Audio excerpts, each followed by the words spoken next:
નમસ્કાર, સમાચાર સાથે હું છું અક્ષય। અમદાવાદમાં જિલ્લા રજિસ્ટ્રાર અને ખાસ લગ્નની નોંધણી કચેરીએ હોબાળો થયો। મેટ્રો કોર્ટ કમ્પાઉન્ડમાં આવેલી કચેરીમાં આ હોબાળો થયો છે। હિન્દુ યુવતી અને મુસ્લિમ યુવકના લગ્ન મુદ્દે હંગામો થયો છે। વકીલના કપડાં પહેરાવીને યુવતીને કોર્ટમાં લવાઈ હતી। કઠવાડાના અપરિણિત યુવક અને ગાંધીનગરના કારોલીની અપરિણિત યુવતી લગ્ન નોંધણી કરાવવા ગયા। હિન્દુ સંસ્થાના કાર્યકરો દ્વારા હોબાળો કરાયો। લગ્નને નવ જેહાદ ગણાવી હિન્દુ કાર્યકરોએ લગ્ન નોંધણીનો વિરોધ કર્યો। મેરેજ રજિસ્ટ્રાર મુસ્લિમ હોવાથી પક્ષપાતી વલણનો વીએચપી આક્ષેપ કર્યો। લગ્ન નોંધણી 11 વાગે શરૂ થાય પરંતુ 9:30 કલાકે યુવક યુવતીને લવાયાનો આરોપ છે। રજિસ્ટ્રારની બદલીની માંગ સાથે હાલ કચેરી બહાર ઉગ્ર વિરોધ।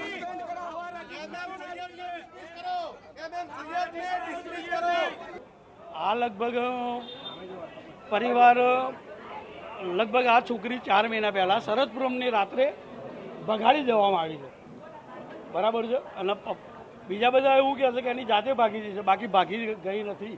એને ગમે તે રીતે ફોસલાઈ પટાઈને ભગાડી દેવામાં આવી છે। આ યુવક કોણ છે? તમારી ભત્રીજીને કઈ રીતે સંપર્કમાં આવ્યો અને કેવી રીતે ફોસલાઈને લઈ ગયો? ભાઈ એમાં તો એવું છે કે ભાઈ વેલાલ ગામે કોલેજ કરતી હતી, એટલે આ છોકરો કદાચ એના સંપર્કમાં આવ્યો હોય, બરાબર છે। એ પૂરતી જાણ મારા ખ્યાલમાં નથી।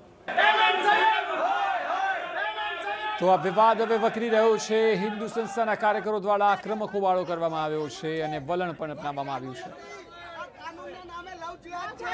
અમદાવાદ મેટ્રો કોર્ટની પાછળનું કમ્પાઉન્ડ કે જ્યાં મેરેજ રજિસ્ટ્રેશનની પ્રક્રિયા થાય છે ત્યાં હોબાળો છે તે પાછલા કેટલાય સમયથી ચાલી રહ્યો છે। આપ સીધા જ દ્રશ્ય જોઈ રહ્યા છો। આ જિલ્લા રજિસ્ટ્રાર કલેક્ટરની કચેરી કે જ્યાં આગળ જે લગ્ન નોંધણીની જે પ્રક્રિયા છે તે ચાલતી હોય છે અને આ પ્રક્રિયામાં કેટલીક જે બાબતો ધ્યાને આવ્યા બાદ અહીંયા કેટલાક સંગઠનો દ્વારા છે તે વિરોધ કરવામાં આવી રહ્યો છે।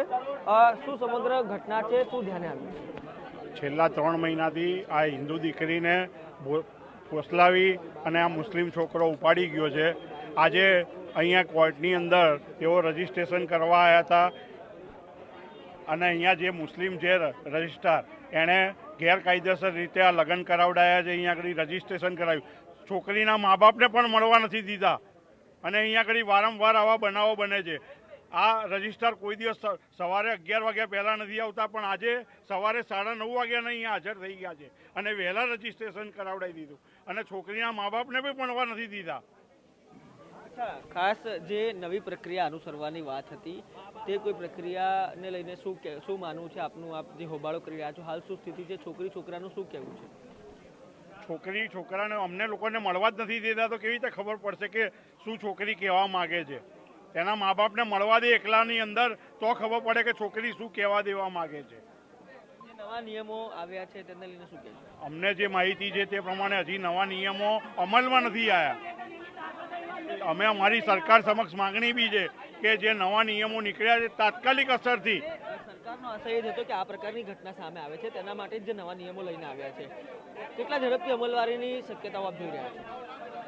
સરકારે નિયમ સારો લાવ્યો છે। અમારી તો માંગણી એવી છે કે તાત્કાલિક આ માર્ચ મહિનાથી તેને અમલીમાં મૂકી દે તેવી અમારી સરકાર શ્રી સમક્ષ માંગણી છે। શું કહેશો આજની ઘટના? આજની જે ઘટના જે છે એલએમ જે મુસ્લિમનો લવ જિહાદી અહીંયા જે પોતે મુસ્લિમ રજિસ્ટ્રાર એડવોકેટને એવું રેફરન્સ આપે છે કે તમે એડવોકેટનો કોટ પહેરાવીને લાવો કોઈ પણ હિન્દુ છોકરીને, જોડે મુસ્લિમ હશે તો એને લગ્ન કરાવી જવાની જવાબદારી રજિસ્ટ્રાર લે છે। આ રજિસ્ટ્રારે મુસ્લિમોનો એજન્ટ છે અને હિન્દુ છોકરીઓને લવ જિહાદમાં ફસાવાનું બહુ મોટું ષડયંત્ર કરી રહ્યો છે। એને કાયદેસર ડિસમિસ કરવા જોઈએ અને જે એડવોકેટ કોટ પહેરાવીને એડવોકેટનો કોટ પહેરીને જે મુસ્લિમ હિન્દુ છોકરીને લાવ્યો મુસ્લિમ છોકરા સાથે એ એડવોકેટ વિરુદ્ધ પર ફરિયાદ દાખલ થવી જોઈએ અને અહીંની પોલીસ સુરક્ષા આપીને મુસ્લિમ છોકરા અને હિન્દુ છોકરીને સુરક્ષા આપીને જેમ કે પોતે એક સુરક્ષા ગાર્ડ બની ગયા હોય એમના એવી રીતે એમનું વર્તન કરી રહ્યા છે અને પોલીસ કાયદેસર રજિસ્ટ્રાર લવ જિહાદીને સમર્થન કરતી એવું લાગી રહ્યું છે। સ્વાભાવિક રીતે જે ઘટના છે તેમાં રજિસ્ટ્રાર ખુદ આ પ્રકારની ઘટનાને સમર્થન આપતા હોય તે પ્રકારના આક્ષેપો લાગી રહ્યા છે। કેમેરા પર્સન નેટવર્ક પરમાર સાથે રોનક વર્મા, TV9 અમદાવાદ। તો હાલ જિલ્લા રજિસ્ટ્રાર ઓફિસ આગળ પોલીસનો પણ બંદોબસ્ત જોવા મળી રહ્યો છે। મોટી માત્રામાં પોલીસ કર્મચારીઓ અને અધિકારી પણ ઉપસ્થિત છે।